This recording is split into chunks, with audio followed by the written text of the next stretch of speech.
Ili kupata skiza tune hiyo ya curfew, dial star 811 star 816 hash star 811 star 816 hash. Tonight on KBC Channel 1. Mimi naitwa mzee Sava. Nitalimadha lenyewe. Safishe roho yangu. Ponda mali at your own risk. Wow. Yani kila siku kila nikikukanya wewe usikii waleta ukibadilisha tu. Mimi ni tajiri bwana. Watu niambia ujeoe. Huyu nani baba huyu? This is my house girl. Mi house girl. Kidogo ulimi mkojoa. Angalia hivyo unashusha hadhi. Subiri kuteseka baba. Wazungu wasema it's okay.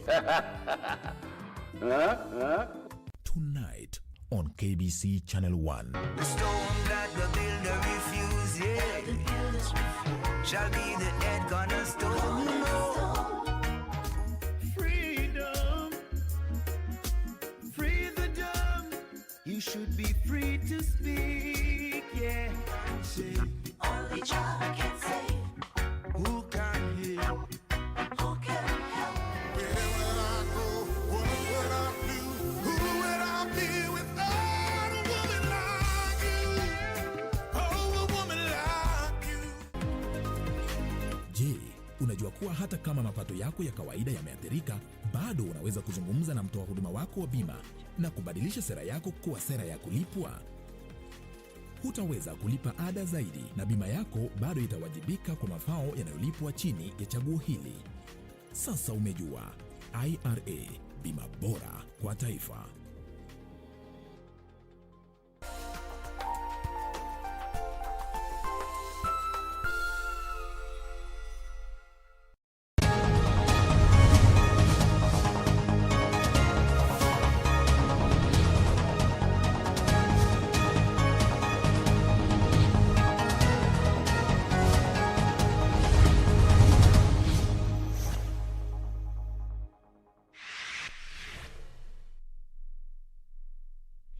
A of the Constitution of Kenya 2010. The message also included a copy of a letter to His Excellency the President conveying the decision by the Judicial Service Commission nominating the Honorable Lady Justice Martha Karambu Koome for consideration for appointment as Chief Justice of the Republic of Kenya. The above constitutional provision require that in making appointments to the office of Chief Justice, the President shall seek the approval of the National Assembly. The Speaker of the National Assembly referred the message together with the nominee's curriculum vitae to the Departmental Committee on Justice and Legal Affairs for consideration pursuant to provisions of Standing Order 42, subsection 3C. The committee conducted public participation in the process of approval hearing by inviting written submissions from members of the public.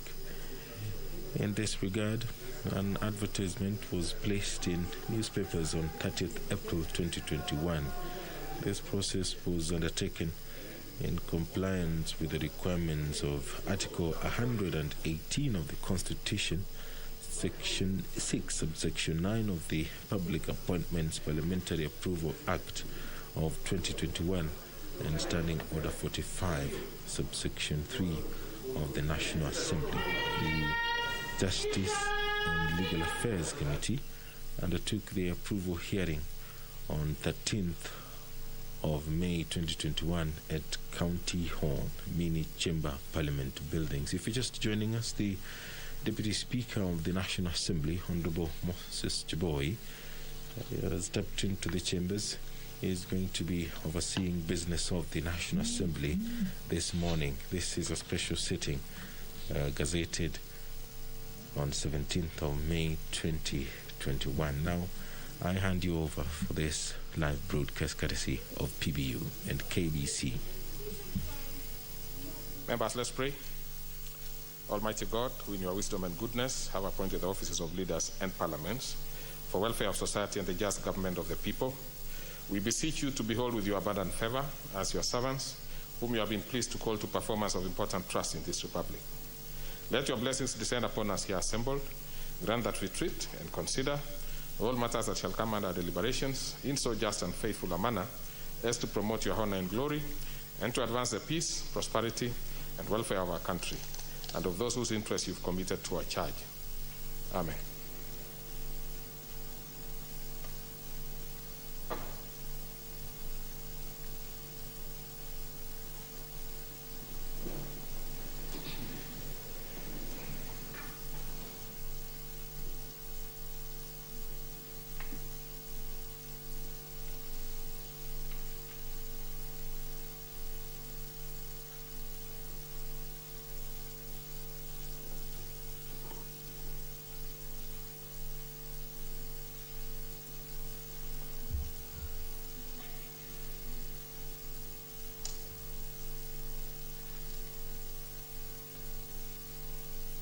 Honorable members, we do not have the required quorum, at least within the chamber.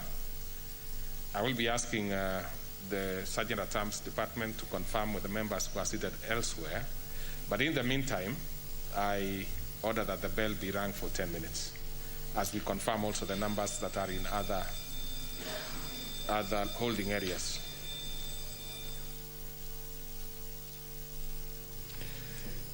The presiding speaker, who is also the Deputy Speaker of the National Assembly, Honorable Moses Cheboy, has invoked Standing Order number 34 of the National Assembly, which speaks to the quorum of the National Assembly. Standing Order 34, subsection 1, says that a quorum of the House or of a committee of the whole House shall be 50 members. Standing Order 34, Part 2 says if there is not a quorum present when the chair is taken at the time appointed for a meeting of the House, immediately after the saying of the prayer, the Speaker shall order the bell to be rung for 10 minutes. And that standing order has been invoked by the Deputy Speaker of the National Assembly, Honorable Moses Cheboy. The Justice and Legal Affairs Committee will be moving a special motion regarding the consideration of a nominee for appointment as the Chief Justice of the Republic of Kenya.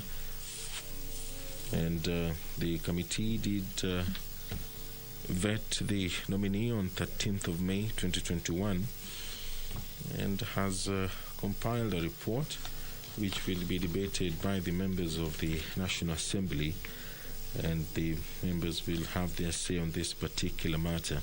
Such an appointment has to be considered by the National Assembly before the appointment is officially made by the President of the Republic.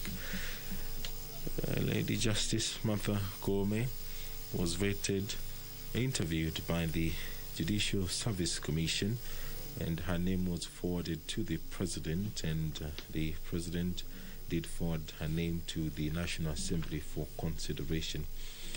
The Committee on Justice and Legal Affairs did make some observations and findings that Honorable Lady Justice Martha Koome was born in Meru County in 1960. She holds a Master of Law degree from the University of London, a Bachelor of Laws degree from the same university, and a postgraduate diploma in law from the Kenya School of Law. She was admitted to the role of advocate in 1987. Before being appointed as a judge of the High Court, she was a legal practitioner in private practice for 15 years, from 1987 to 2003. She was engaged in civil and criminal litigation as well as general practice matters. The nominee has a strong track record both in the judiciary and private practice, where she successfully served both as a professional and a leader. She is exposed to many different facets of law, varied working environments, people, and communities, making her a well-rounded individual. These are the findings of the Justice and Legal Affairs Committee of the National Assembly, which vetted Lady Justice Martha Karambu Koome on 13th of May 2021. The committee observed that the nominee has a proven strategic, judicial and organizational value-driven leadership and focus. On leadership and professional membership, Lady Justice Martha Koome is a member of the Kenya Magistrates and Judges Association, Kenya Women Judges Association, International Women Judges Association, the Commonwealth Judges and Magistrates Association, among other professional organizations or associations. The nominee was engaged as co-chair National Steering Committee on the Children's Bill and the Committee Developing Guidelines on Psychosocial Support, Child Protection, Mainstreaming, Legal Policy Formulation, as a member of a team that drafted the Children's Act 2011, among other professional engagements which the Lady Justice has been involved in an expansive career in the judicial sector. We are still waiting for the quorum of the National Assembly to be achieved, and the members are currently finding their way to the chambers to allow that house to quorate. Other findings by the Justice and Legal Affairs Committee is that in community service and pro bono activities, Lady Justice Martha Koome has been supporting Huruma Hospital, Nanyuki, Imani Children's Home, Kayole, support for rehabilitation schools. The nominee has published in Digest on Case Flow Management in Progress, Women's Guide to Law, conducted research on behalf of the Federation of Women Lawyers, otherwise known as FIDA. The committee did make other observations as well and findings which are listed in the report, which will be moved and debated by the National Assembly. Before the report is put to a vote, the members must have their say on this according to the provisions of the Kenyan Constitution for Lady Justice Martha Koome to be formally appointed as the next Chief Justice of the Republic of Kenya to replace the retired Chief Justice David Maraga. The committee made a recommendation that pursuant to Article 166, subsection 1A of the Constitution of Kenya, the Public Appointments Parliamentary Approval Act of 2011 and Standing Orders 216, subsection 5F and 199 of the National Assembly, the committee recommends that the House approves the nomination of Honorable Lady Justice Martha Karambu Koome for appointment by His Excellency the President as the Chief Justice of the Republic of Kenya. That committee is chaired by the Honorable Member Clement Muturi Kigano, who will be moving this special motion before the National Assembly during this special sitting, which was gazetted on 17th of May 2021. It is tradition and it is abiding with the Constitution that such a process ought to take place before such a monumental appointment is made. The Lady Justice Martha Koome was interviewed by the Judicial Service Commission interviewing panel. She was faced with a raft of questions and she emerged as the best candidate suited to replace retired Chief Justice David Maraga, and that particular process is still underway. The National Assembly will have its say on this particular matter. The Committee on Justice and Legal Affairs did have its say, and now the committee will be leaving it to the House to consider this particular nomination of Lady Justice Martha Koome as the next Chief Justice of the Republic of Kenya. Just a quick recap. On 28th of April 2021, pursuant to Standing Order 42.1, the Speaker communicated to the House a message from His Excellency the President, Honorable Uhuru Kenyatta, regarding the nomination of Honorable Lady Justice Martha Karambu Koome for appointment as Chief Justice of the Republic of Kenya. The message dated 28th April 2021 was addressed to the Speaker of the National Assembly as per the provisions of Article 166, subsection 1A of the Constitution of Kenya 2010. The message also included a copy of a letter to His Excellency the President conveying the decision by the Judicial Service Commission nominating the Honorable Lady Justice Martha Koome for consideration for appointment as Chief Justice of the Republic of Kenya. The above constitutional provisions require that in making appointments to the office of the Chief Justice, the President shall seek the approval of the National Assembly. The Speaker of the National Assembly referred the message together with the nominee's curriculum vitae to the Departmental Committee on Justice and Legal Affairs for consideration pursuant to provisions of Standing Order 42, subsection 3C. The committee conducted public participation in the process of approval hearing by inviting written submissions from members of the public. In this regard, an advert was placed in the newspapers on 30th April 2021. This process was undertaken in compliance with the requirements of Article 118 of the Constitution, Section 6, Subsection 9 of the Public Appointments Parliamentary Approval Act of 2011 and Standing Order 45, Subsection 3 of the National Assembly.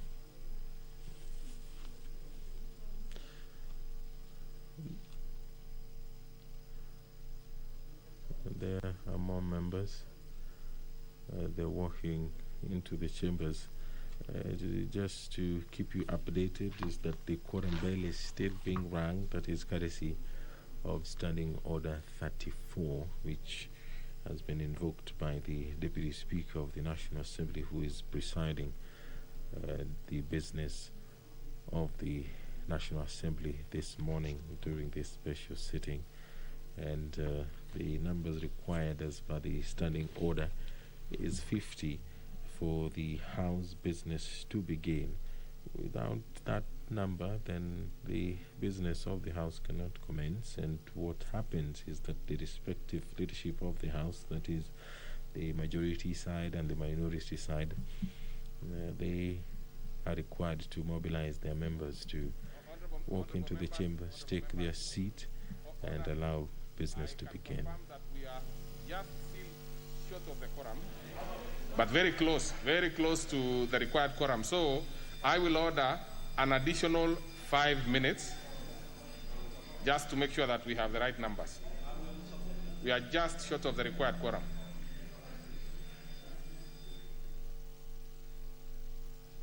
The Deputy Speaker of the National Assembly is still within the requirements of Standing Order number 34, which states that if no quorum is present at the expiration of the 10 minutes, the Speaker may direct that the bell be rung for a further 5 minutes, and if there is still no quorum present, the Speaker shall adjourn the House forthwith to the next sitting.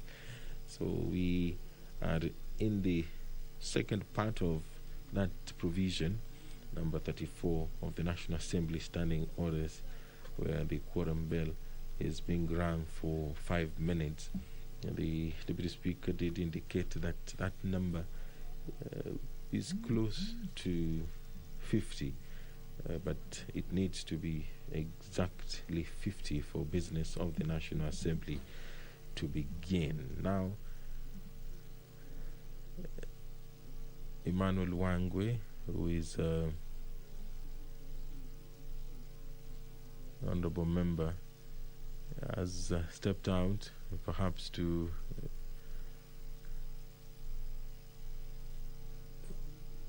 see if there are more members within the precincts of Parliament to make their way into the chambers. It is also important to note that the National Assembly, in keeping with the health guidelines provided by the Ministry of Health, has dedicated seating areas for members